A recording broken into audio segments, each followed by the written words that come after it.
Сәлеметсіздер, құрметті білім алушылар. Бүгінгі біздің сабағымыздың тақырыбы электр заряды денелердің электрленуі, электр зарядының сақталу заңы, Кулон заңы.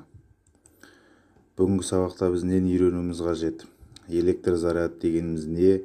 Денелер қалай электрленеді? Электр зарядының сақталу заңының тұжырымдамасы, Кулон заңы қалай анықталды? Осы сұрақтарға бүгінгі өтілетін сабақ жауап береді. Шарды тымақ бас киімге сықылаймыз. Сосын ұсақтап кесілген қағазға жақындатамыз. Олар сол уақытта шарға жабыса бастайды. Яғни шар жақтан қағаздарға күштер әсер етеді. Ол күш электр күші деп аталады. Енді шарды темір гильзаға жақындатамыз. Ол біріншіден шарға тартыла бастайды.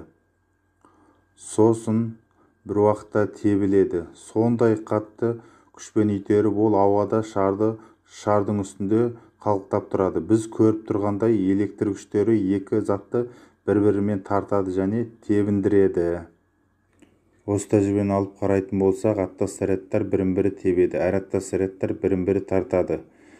Ал осы зарядтардың әсерлесу күші арақашықтықпен қандай байланыста болады? Оны тәжірибе жүзінде дәлелдеген электр және магнетизм тәжірибелерімен танымал француз физигі Кулон болатын.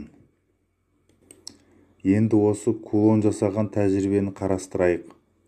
Ол жіңішке серпімді сымға ілінген және шыны цилиндр тәрізді ыдыста орналастырылған шыны таяқшадан тұратын қондырғы иірілмелі таразыны қолданды. Таяқшаның бір ұшына кішкене металл шар бекітті, ал екінші ұшына оны теңгеріп тұратын жүгілді. Жіптің жоғарғы ұшын оның ширатылу бұрышын анықтауға арналған бөліктері бар шкалаға бекітті. Ыдыс тығынындағы саңылау арқылы дәл сондай басқа сынақ шар енгізді. Содан соң шарларға оң заряд берді және олар бір-бірімен өзара әрекеттесті. Ал олардың әрекеттесу күшінің шамасын жіптің ширатылу бұрышына қарап анықтады. Өлшемдері электрленген шардың өлшемдерімен бірдей, заряды жоқ үшінші шардың көмегімен Кулон алдыңғысының зарядын тең екіге бөлді. Осылайша Кулон тәжірибесін қорыта келе шарлардың өзара әрекеттесу күшін анықтады. Бұл күшті ол кулондық деп атады.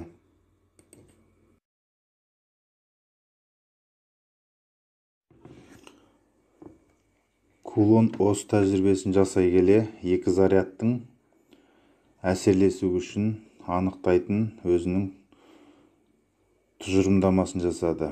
Яғни қозғалмайтын зарядталған екі нүктелік дененің вакуумдағы өзара әсерлесу күші олардың зарядтарының модульдерінің көбейтіндісіне тура пропорционал және арақашықтығының квадратына кері пропорционал болады. Бұл көріп тұрған өрнектеріңіз Кулон заңының математикалық өрнегі. Яғни F тең K Q1 көбейтілген Q2 бөлінген эпсилон көбейтілген R квадрат. Бұл жердегі F дегеніміз екі зарядтың әсерлесу күші. K дегеніміз тұрақты шамай, яғни пропорционалдық коэффициент. Оның шамасы 9 көбейтілген оның 9 дәрежесі ньютон көбейтілген метр квадрат бөлінген кулон квадратқа тең. Q1, Q2 шамаларымыз заряд. Мұндағы эпсилон дегеніміз берілген ортаның диэлектрлік өтімділігі. R дегеніміз зарядтардың арақашықтығы. Кулон заңы басқа заңдармен салыстырып қарайтын болсақ, бұл бүкіл әлемдік тартылыс заңына ұқсайды. Ерекшелігі гравитациялық күштен артық әсері көзге көрінеді. Кулон заңын бүкіл әлемдік тартылыс заңымен салыстырсақ, электрлік өзара әрекеттерді гравитациялық өзара әрекеттесулермен салыстыра отырып, тек олардың ұқсас белгілерін ғана емес, сонымен қатар айырмашылықтарына да көңіл аударған жөн.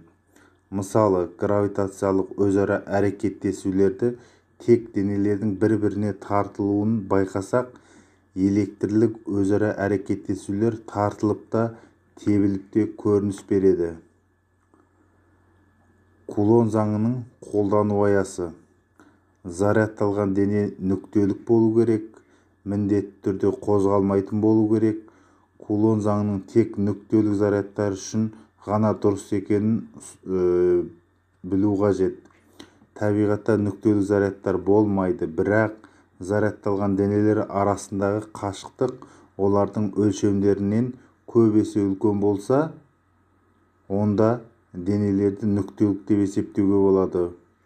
Кез келген заттың ядросының оның электронының біреуімен электрлік әрекеттесу күшін есептеуде қолданады. Кулон заңының қолдану шегі анықталған, себебі заң неше қайтара тәжірибе жүзінде тексерілген. Соның нәтижесінде оның шамамен оның -5 дәрежесі метрден оның -13 дәрежесі сантиметр аралығындағы қашықтық аясында орындалатыны анықталған. Зерттеулер кулон заңының оның -16 дәрежесіндей метр шамасындағы қашықтықта орындалмайтыны дәлелденген. Келесі бізде электр зарядының сақталу заңы. Электрлеу деп бұл процесс нәтижесінде денелер электр зарядын иеленіп және электромагниттік өзара әсерлесуге қатысу қабілетін айтады. Дененің электрленуі кезінде электр зарядының сақталу заңы орындалады, яғни заряд ешқайдан алынбайды және ешқайда із-түзсіз жоғалмайды. Ол бір денеден екінші денеге өтеді. Тұйық жүйеде барлық бөлшектердің зарядтарының алгебралық қосындысы өзгеріссіз қалады. Жүйе тұйық деп аталады егер зарядталған бөлшектер одан сыртқа шықпаса және сырттан оған енбесе. Бұл өрнек бізде зарядтың сақталу заңының математикалық өрнегі. Яғни қанша заряд болса да тұйық жүйеде сол зарядтардың барлығының қосындысы тұрақты, яғни константа болады. Білім алушылар, енді біз осы кулон заңына бірнеше есептің шығарылуын қарастырып көрейік. Зарядтар бір-бірінен 10 мм қашықтыққа орналасқан. Олардың әсерлесу күші Q1 тең 10 нанокулон. Оны халықаралық бірліктер жүйесіне өткіземіз. 10 көбейтілген 10-ның -9 дәрежесі кулон. Q2 16 нанокулон. 16 көбейтілген 10-ның -9 дәрежесі кулон. Арақашықтығымыз R 10 мм. Яғни 10 көбейтілген 10-ның -3 дәрежесінде метр. К бізде тұрақты. Табуымыз керек зарядтың әсерлесу күші, яғни кулондық күш. F күшін табамыз. Кулон заңын жазсақ, К Q1 көбейтілген Q2 бөлінген эпсилон R квадрат.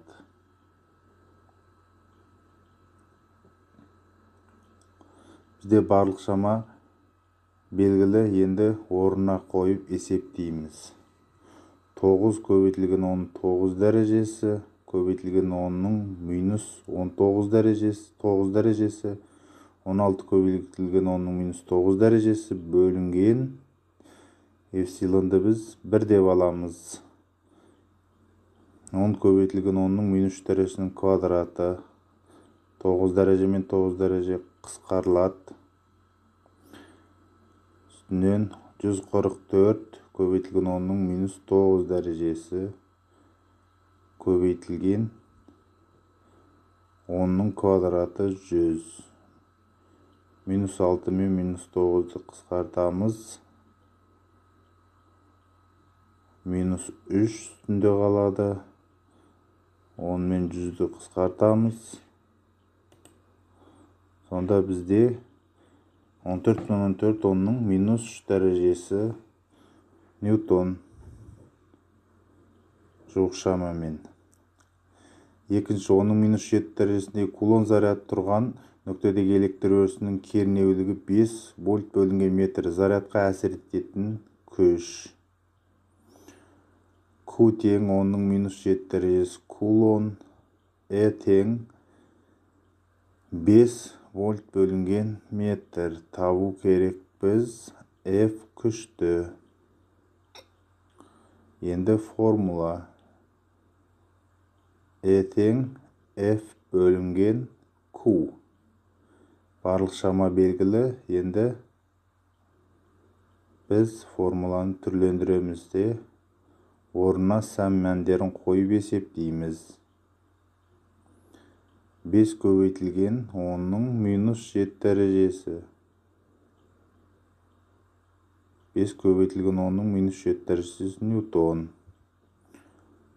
Келесі, бір кулон зарядты элементтер зарядын салыстыр. Q тең 1 кулон.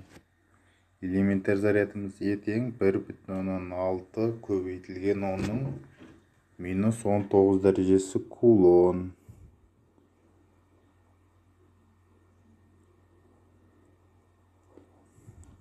Q тең N көбейтілген E. Енді осыдан N-ді өрнектейміз. Яғни Q бөлінген E болады. Енді сан мәндерін орнына қойсақ, 1 бөлінген 1,6 көбейтілген 10-ның минус 19 дәрежесі. Тең болады 0,100-ден 1625 көбейтілген 10-ның 19 дәрежесі. Немесе 6,100-ден 25 көбейтілген 10-ның 18 дәрежесі деп жазамыз. Екінші шардың заряды оң болатын жағдай. Бірінші көріп тұрғандарыңыз екеуі бейтарап. Өйткені екеуі не тебіліп, не тартылып тұрған жоқ. Ал екінші жағдайда екі шар бір-біріне тебіліп тұр. Бір жағында оң заряд. Яғни бұның екінші жағда оң зарядталған. Бағана айтып кеткеніміздей, аттас зарядтар бірін-бірі тебеді.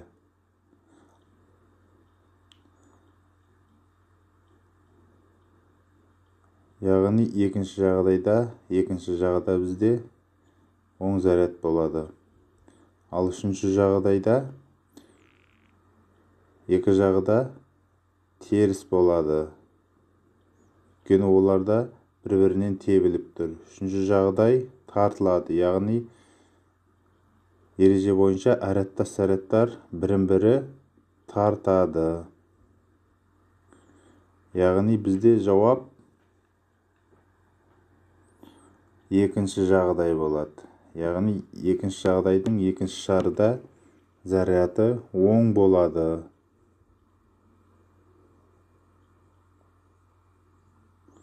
Үшінші жағдайда теріс болады.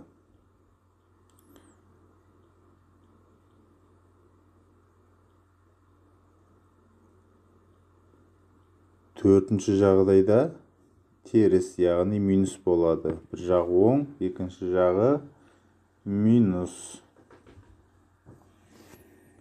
Ал есептің шарты бойынша бізде екінші жағдай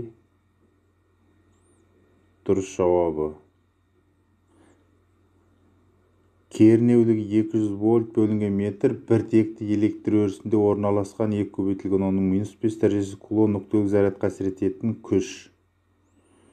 Берілген жазамыз. E тең 200 вольт бөлінген метр. Q тең болады 10-ның 2 көбейтілген 10-ның минус 5 дәрежесі кулон. Табуымыз керек F күшті. Кернеуліктің формуласын жазамыз. F бөлінген Q. Осыдан F-ті өрнектеп аламыз. Яғни E көбейтілген Q.